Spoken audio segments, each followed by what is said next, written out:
بسم الله الرحمن الرحيم. السلام عليكم ورحمة الله وبركاته. يوم جديد ومعانا فيديو جديد. طبعا الزيت غالي وزهقنا من قلي البانيه. هنعمل النهاردة كفتة فراخ، يعني اول مرة هتاكلي كفتة فراخ بالطعامة والحلاوة والجمال دي. طعمها حلو جدا، بسيطة جدا، وراهنك ان شاء الله كل مكوناتها هتكون موجودة عندك في مطبخك. هنبعد بقى عن قلي البانيه شوية وعن الزيت والحاجات دي. طبعا ممكن بقى تعمليها سندوتشات، ممكن تعمليها جنب مكرونة، ممكن تعمليها جنب رز بسمتي. قدمي الصوص اللي انت عايزاه. ممكن تعملي صوص تومية. انا قدمت صوص مايونيز وصوص طحينة، وعملت طبق سلطة. اعملي بقى جنبيها اللي انت عايزاه واللي يريحك. بس هي فعلا من طعمتها الكل هيسألك انت عاملاها ازاي.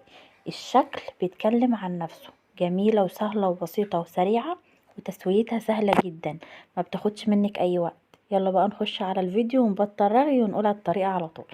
اول حاجة انا جبت صدر فرخة. الكمية دي كلها من نص صدر فرخة، يعني مش الصدرين بتوع الفرخة اللي فوق، لا هو صدر واحد. وعملت معايا الكمية دي. هنجيب ايه بقى؟ حزمة من البقدونس، بصلاية، نص قرن فلفل رومي احمر ونص اصفر، فص توم واحد، وكمان قرن فلفل اخضر رومي.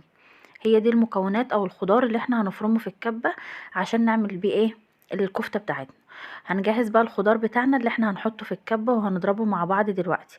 انا الخضار ده هضربه، مش هحتاج المية بتاعته، يعني لما اضربه في الكبة هصفيه خالص عشان انا مش عايزة اي حاجة تفك معايا في الكفتة. وهنسويها مع بعض وهنشوف طريقة تسويتها هتكون عاملة ازاي. واستحالة ان هي تفك منك، يعني بالطريقة دي وبالحاجات اللي انا وبالخطوات اللي هقولك عليها.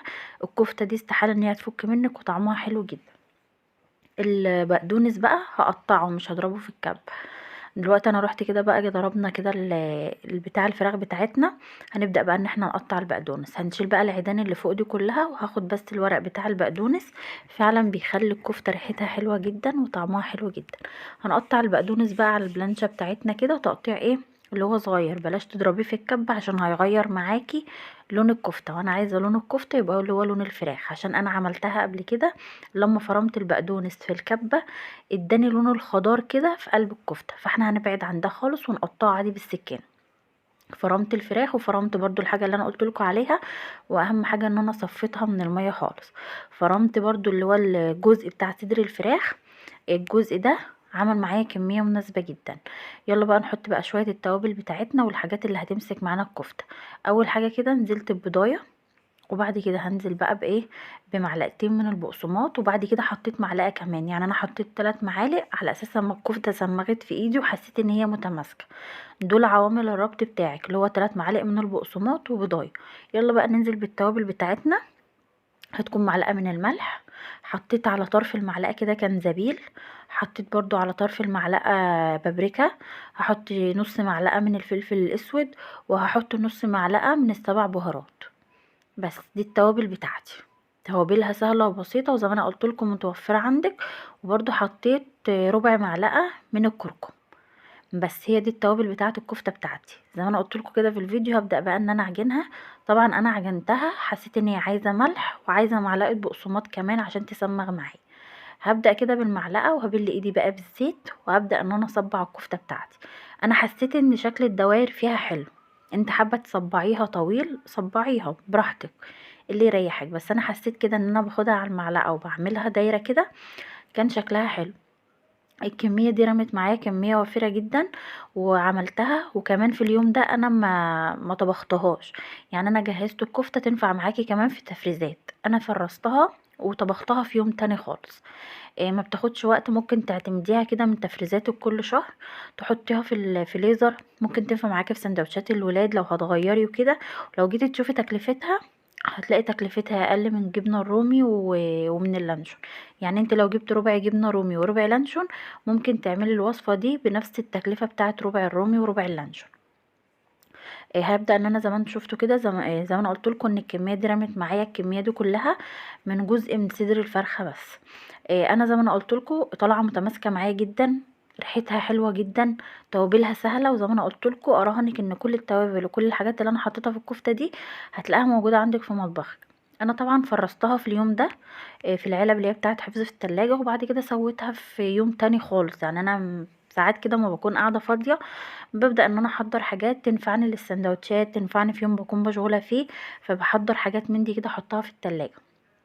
دي شكل الكفتة بتاعتي. البقدونس مخلي ريحة حلوة جدا من كل حاجة. اهو فرستها كده زي ما انتم شايفين في العلب دي، طبعا بكياس تلاجة. بدأت ان انا احط بينها كده اكياس تلاجة، هي فكت اهي. وهبدأ ان انا اسويها، هتطلعي طبعا على قد ما انت عايزة وهتسوي. طريقتها سهلة وبسيطة، وزي ما انا قلتلك هتعتمديها من التفريزات بتاعتك زي البرجر كده. فهتنفع معاكي جدا في وقت زنقات، وهتنفع معاكي في حاجات كتير. فرست الكميه كلها، وزي ما انا قلت لكم ان الكميه اللي انا عملتها رمت معايا كتير، وممكن انت تعملي بكميه اكبر، ان انت مثلا يبقى عندك منها متواجد عندك طول الشهر، متوفر منها اي كذا طبخ. هجيب الطاسه بتاعتي عادي، اي ماده دهنيه انت عايزاها، هي يا دوبك معلقه بس من الماده الدهنيه، سمنه او زيت. هسخن الطاسه بتاعتي وهبدا ارص الكفته. هرصها كده رص جنب بعضيها، وبعد كده هحطها على النار وههدي عليها النار خالص لحد بقى ما تبدأ تغير لونها من ناحيتين، عشان نشوف لونها زي اول الفيديو كده زي ما احنا شفناه. وبرده يعني لما تبدأ ان هي بقى، عشان اضمن تسويتها، هي برده هي هتستوي كل حاجة، بس عشان ان انا اضمن تسويتها، لما توصل بقى هحط الوقت على النار. لما توصل للمرحلة دي هجيب في حدود ربع كوباية من المية، عشان اضمن ان الكفتة بتاعتي استوت تسوية كاملة. هي كده كده استوت كل حاجة، بس انا يعني ايه، مبقاش عندي شك ناحيتها، واحس ان هي استوت، فاحط لها ربع مع في المرحلة دي دلوقتي.